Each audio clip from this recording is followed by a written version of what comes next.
Ya, selamat datang di channel Ibrani bersama saya Mas Dwi. Kali ini kita akan belajar kata benda bentuk perpendekan atau dalam bahasa Inggrisnya construct state ya, kata benda perpendekan.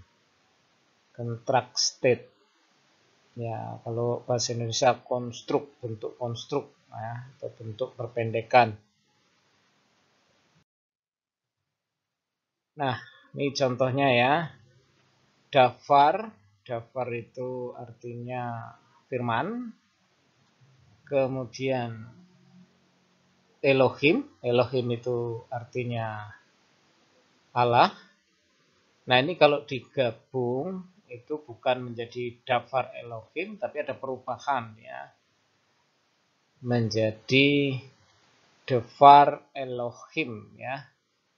Artinya firman Allah sama, cuma ini dafar menjadi dafar. Jadi ini yang disebut bentuk perpendekan ya, mengalami perubahan. Vokal-vokalnya ini mengalami perubahan ya.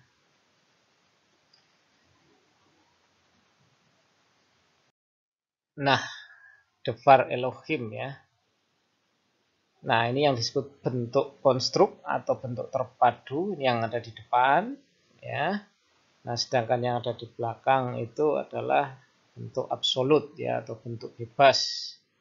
Ini yang mengalami perpendekan, ini yang ada di depan saja ya.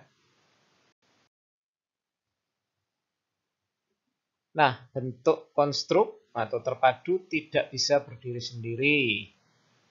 Selalu disusul dengan kata yang menerangkannya dalam bentuk absolut. Jadi tidak ada kata dafar ini sendirian ya. Kalau Elohim sendirian bisa, kalau dafar tidak boleh. Bentuk konstruk itu harus diikuti oleh bentuk absolut ya. Kalau dia menjadi bentuk mandiri, nah dafar. Tapi kalau dafar itu tidak boleh sendiri ya, harus diikuti oleh bentuk konstruk.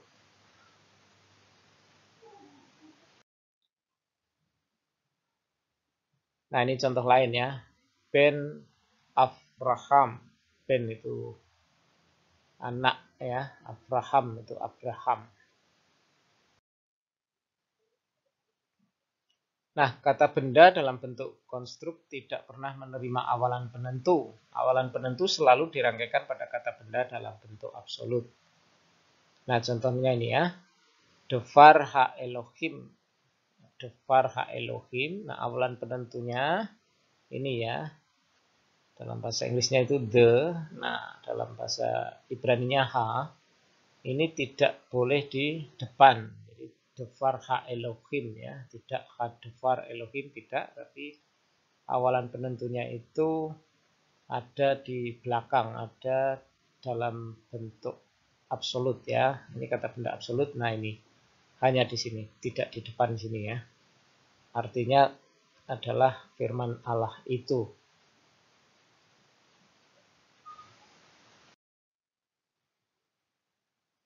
Nah, sering terdapat makef. Contohnya ini ya. Dafar ha Elohim. Nah, makef itu apa? Nah, ini ya. Tanda penghubung. Jadi merangkaikan dua kata ini. Nah, ini kadang-kala dikasih tanda ini ya. Disebut makef ya. Tapi tidak semua bentuk perpendekan ini ada makefnya ya.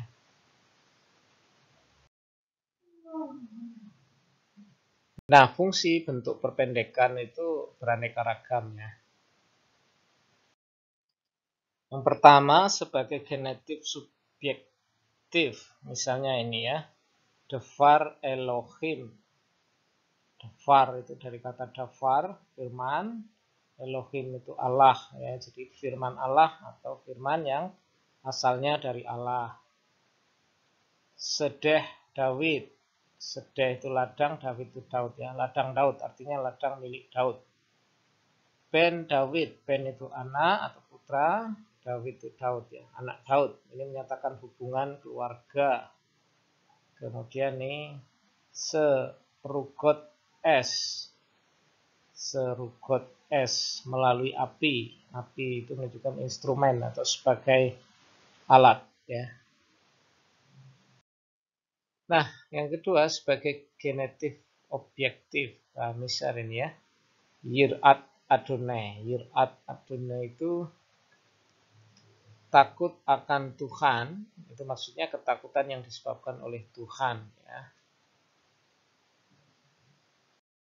Lalu yang ketiga sebagai genetif yang berfungsi sebagai adverbia atau keterangan. Nah, misalnya ini ya. Musar Shalom itu hajaran yang mendatangkan pendamaian. Yesaya 53:5 ayatnya dalam Alkitab, jadi ini kausatif ya. Hajaran yang menyebabkan pendamaian, yang mendatangkan pendamaian, yang mendatangkan shalom, mendatangkan damai. Kemudian lechem melek, roti raja, maksudnya roti yang harus diberikan kepada raja.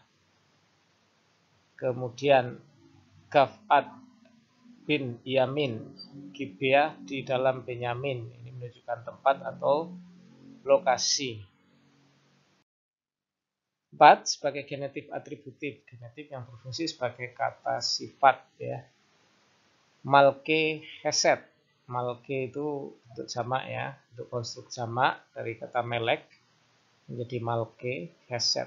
Raja-raja yang murah hati, ini menunjukkan sifat ya.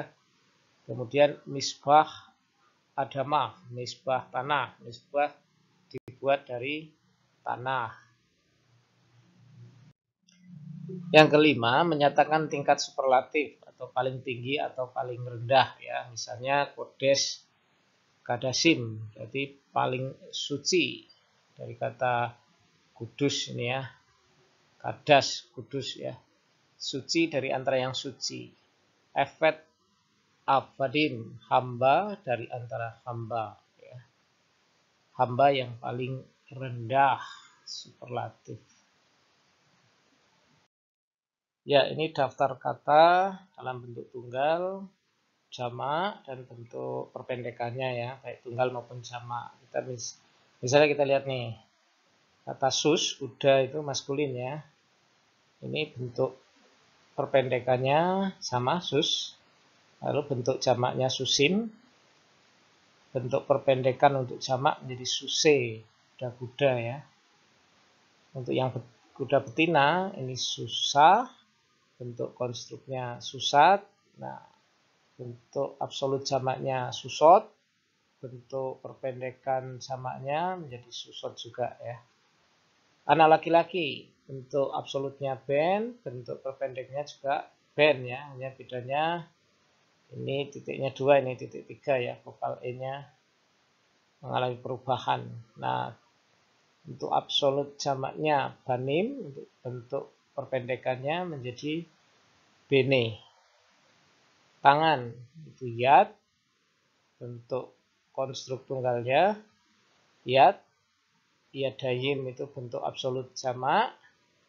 YD ini bentuk perpendekan jamak ya. Kemudian bangsa itu am, ini bentuk konstruknya sama, am. Bentuk jamaknya amim, bangsa-bangsa.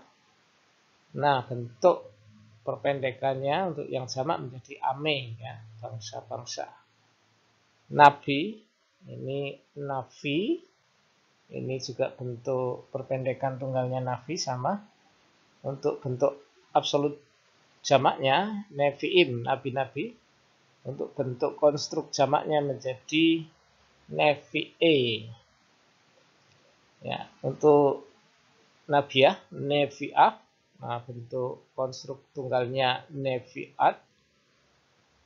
Bentuk absolut jamaknya nevi'ot. Kemudian konstruk jamaknya nevi'ot. Untuk kata itu dafar, menjadi defar, jamaknya defarim. Bentuk konstruk jamaknya menjadi defre ya. Nah, ini bisa dilihat ya untuk abu, laki-laki, perempuan, dan lain sebagainya ya. Baik, itu penjelasan tentang bentuk perpendekan dari kata Ibrani ya. Terima kasih sudah menonton. Jangan lupa like and subscribe. God bless you.